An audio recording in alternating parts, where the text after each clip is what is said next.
Welcome to Yin Yoga Lifestyle. I am your host, Colette Darville. Cultivating our body's resilience and inner silence and its application to all aspects of your life. Let's become enlightened and enjoy the power of intuitiveness and creativity.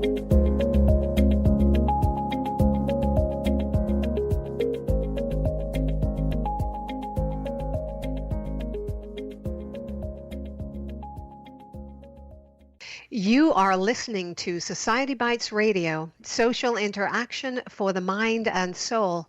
Hello, and thank you for joining us today. I am your host, Colette Darville, and this is Yin Yoga Lifestyle. So now let us take a deep meditative breath. Inhale, so, and exhale, hum. Damon Burton is one of the leading authorities on SEO. His own story of building an internationally successful search engine optimization company through the very strategies that he teaches gives tremendous credibility to his methods.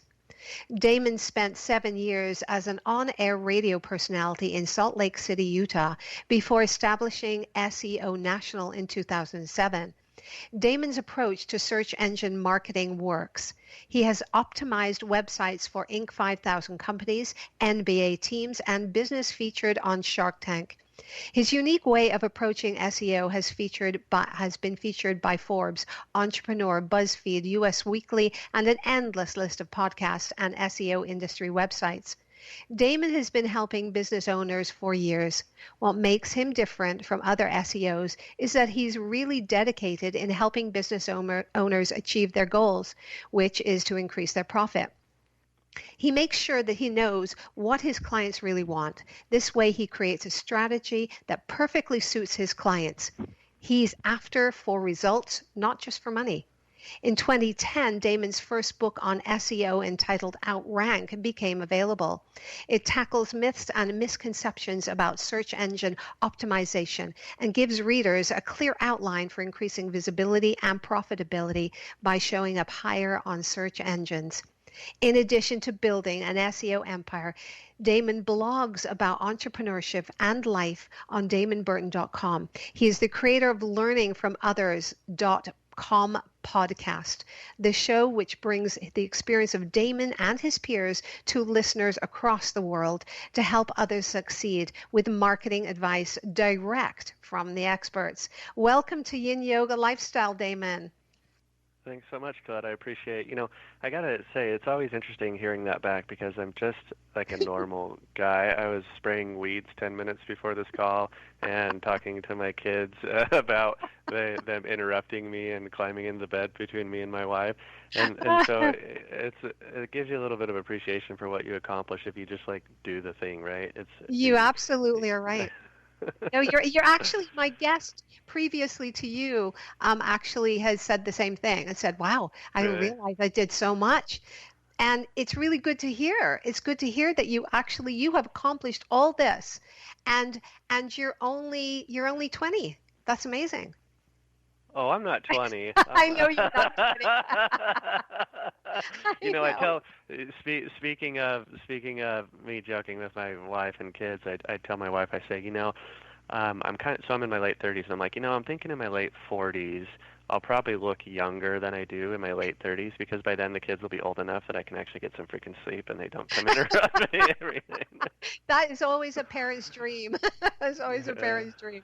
And I read that early on in your career, you were a web designer, and so you're very artistic, not autistic, artistic. Yeah. How did you transition into becoming a search engine optimization expert? You obviously have the creativity and the technical skills. Yeah, I've found myself to have kind of a unique blend of the whole left brain, right brain thing, and that's kind of crucial to SEO because, you need the creative side, as you said, to create good content or good assets or good visual designs, but then you need kind of the other side of that brain that will be willing to look at data and analytics and reports and strategize and do research. So I got into it. I actually kind of got into web design because I started a car enthusiast website. So when I was 20, I was into Yeah. cars, and so I just kind of started this little hobby project where I'd feature nice cars, and I basically built out like profiles on them. And then over time, I kind of stumbled into the traffic logs. This was before analytics was really prevalent, and I said, wow, I actually am getting a lot of visitors in here, so how do I get more? And so that's when I started to focus on design and improving that craft. And then as I got better with design and the site continued to grow, I said, how do I monetize this? And so that's how I got into marketing. And then for years, I was kind of the guy that did it on the side. And I eventually found enough success with side clients that I said, I'm gonna go do my own thing. And so for the first year or two, when I started my company, it was actually mostly design. But then how I got into SEO was about 2 years into it.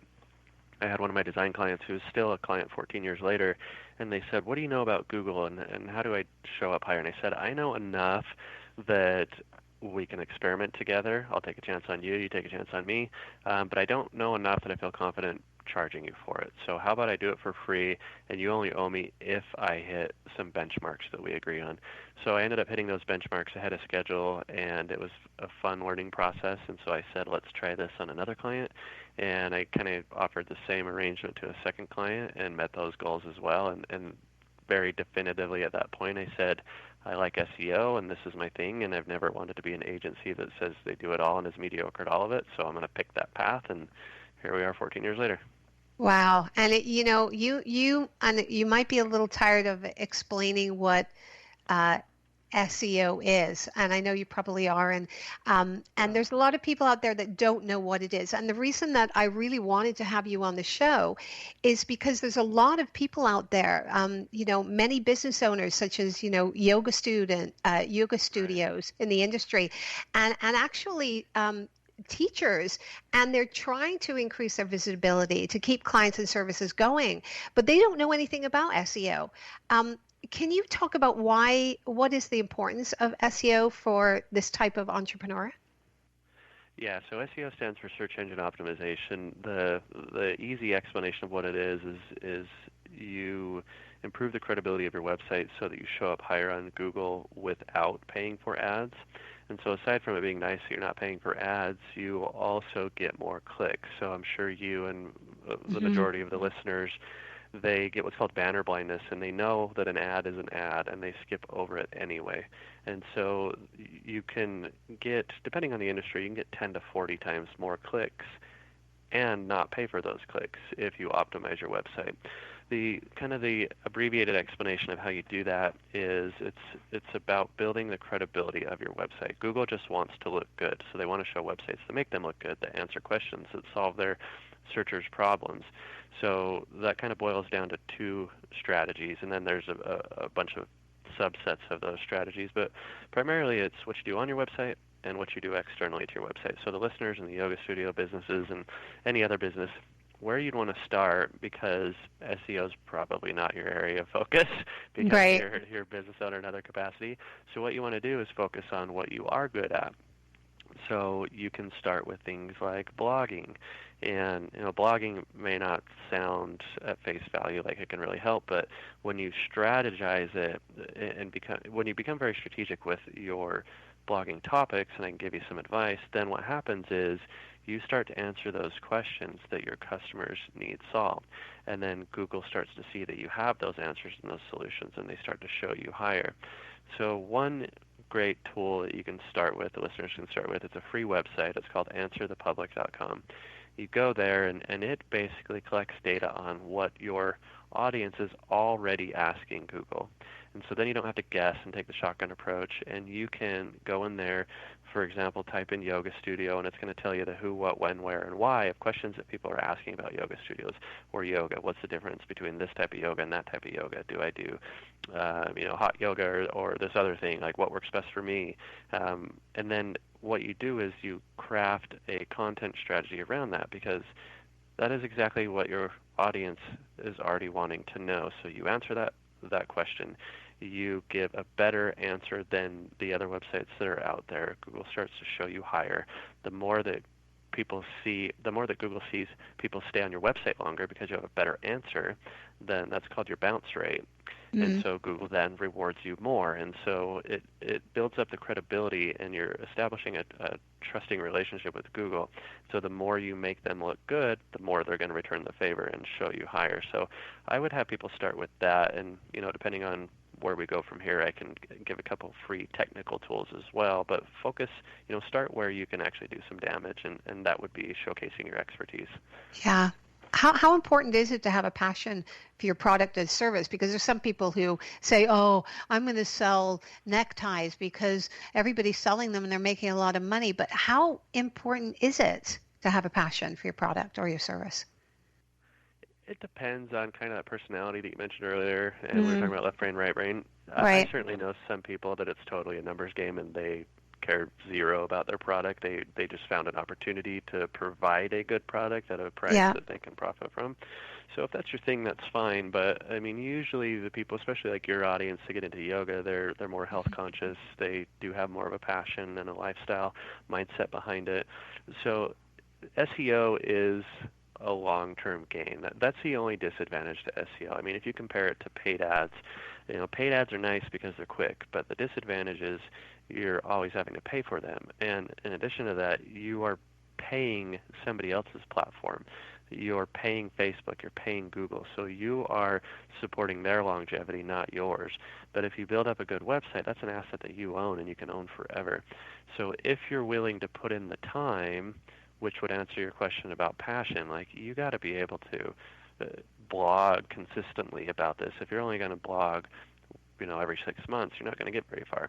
If you're not willing to, maybe get on and do some selfie videos, and there's ways you can repurpose those. So do a little selfie video in your studio talking about how awesome today is and what you're going to go over, and then you can do little SEO hacks where you can use websites like descript.com, which will transcribe your selfie video, and now you have text. And so even if you don't like blogging, you still have to be passionate about what you're doing, and then you can find other ways to create the content, with the example of doing the videos and then converting that video to text, because you need to feed Google content that it can read. And so one way or another, you have to have some sort of passion behind it to be able to write that content or repurpose it from another source, such as a video, so that you can feed the search engine algorithms. Wow, that's so fascinating. Now, you did write a book, and it's called Outrank. Why did you write your book, Outrank? I did it primarily for two reasons. One was there's a lot of outdated, inaccurate information about SEO, and I am kind of got to a point where I was annoyed of the mysticism behind SEO and the smoke and mirrors, and so I wanted to bring something to this industry that was a little more transparent. A lot of times you talk to other SEOs and they say my methods are proprietary and all this pukey stuff. So right. I kind of wanted to do the opposite of that and be like, look, no, SEO isn't hard. You just need to be willing to put in the work. And so I wanted to create a blueprint. Then the other reason was the ideal reader is two types of people. One is the business owner that wants to tackle SEO on their own, and so then they can have that blueprint. But then the other goal was, okay, I know that there are obviously bigger businesses that would rather spend their time elsewhere, but they may know SEO is the answer, but they don't know how to find the right person. And so I wanted to also arm people to be able to make an educated decision and properly qualify other agencies as they interview them and make that decision on who they're going to invest with. Yeah, and it's a great book. It is. I downloaded it, by the way. It is. It's 136 pages, and I love that you have on chapter 12. You've got the SEO cheat sheet. I love that. That's a great tool to have. And the other thing is the chapter 10 with the 25 questions, because there are so many people out there. I mean, I know I get tons of emails saying I'm an SEO expert and I can help you. And so you have these 25 questions. Can you talk about that a little bit? of what people should be looking for. Yeah, that's a great example of the last point of why I wrote the book, was to kind of help people educate themselves on the process, and if they're not going to do SEO on their own, then to make sure that they invest with the right person. SEO is a slow process because of the